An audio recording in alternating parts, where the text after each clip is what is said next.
कल्पना की रस्सी। एक व्यापारी था, उसके पास 5 ऊँट थे। वो उन ऊँटों को लेकर शहर शहर घूमता था और कारोबार करता था। एक दिन कारोबार के लिए वो कहीं गया था, पर वापस घर लौटने के समय बहुत देर हो गई और रात हो गई थी। उसने सोचा कि मैं यहाँ किसी धर्मशाला में रुक जाता हूँ। वो धर्मशाला ढूंढने लगा और उसे वहाँ पर एक धर्मशाला भी मिल गया। उसने सोचा कि मैं बाहर ऊँट बांधकर आराम से सो जाता हूँ।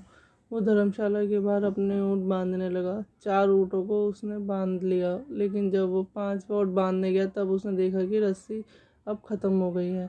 तभी वहाँ से एक तपस्वी निकल रहे थे। उन्होंने व्यापारी को परेशान देखकर उससे पूछा कि आपको क्या परेशानी है। उस व्यापारी ने कहा कि मुझे धर्मशाला के अंदर जाकर आराम करना है, लेकिन इस 5वें ऊँट को बांधने के लिए मेरे पास रस्सी नहीं है। उस तपस्वी ने जब व्यापारी की समस्या सुनी तब वो हंसने लगे और कहा कि जैसे आपने इन 4 ऊँटों को बांधा है, वैसे ही आप ये 5वें ऊँट को भी बांध सकते हो।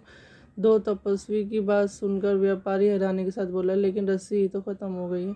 तपस्वी ने कहा, मैंने कब कहा कि तुम इसे रस्सी से बांधो? तुम इसे 5वें ऊँट को कल्पना की रस्सी से भी तो बांध सकते हो।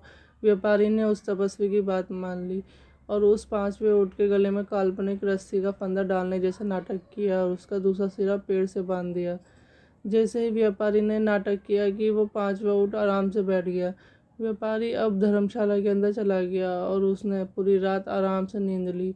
सुबह उठकर जब उसने सारे ऊँटों को खोला तब वो 4 ऊँट खड़े हो गए और चलने के लिए तैयार भी हो गए, लेकिन ये 5वां ऊँट नहीं उठा। व्यापारी को देर हो रही थी, इसलिए उसको इस 5वें ऊँट पर बहुत गुस्सा आ रहा था। वो उसे मारने लगा, लेकिन फिर भी वो 5वां ऊँट उठने के लिए तैयार नहीं था। इतने में वहाँ पर वो तपस्वी आ गए।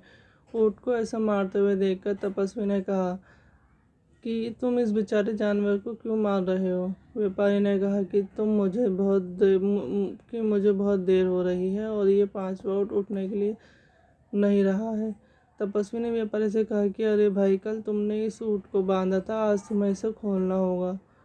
बिना खोले वो कैसे उठेगा? व्यापारी ने कहा, अरे मैंने इसे हकीकत में थोड़ी बांधा था, मैंने तो सिर्फ बांधने का नाटक किया था। तपस्वी ने कहा, कल जैसे तुमने बांधने का नाटक किया था वैसे ही आज तुम खोलने का नाटक करो। उस तपस्वी की बात सुनकर व्यापारी ने ऊँट को खोलने का नाटक किया। ऊँट तुरंत खड़ा हो गया। कभी कभी लोग कल्पना की रस्सी से ऐसे बन जाते हैं कि सही और गलत का अंतर भी भूल जाते हैं। यह कहानी कल्पना की रस्सी इसी के बारे में है।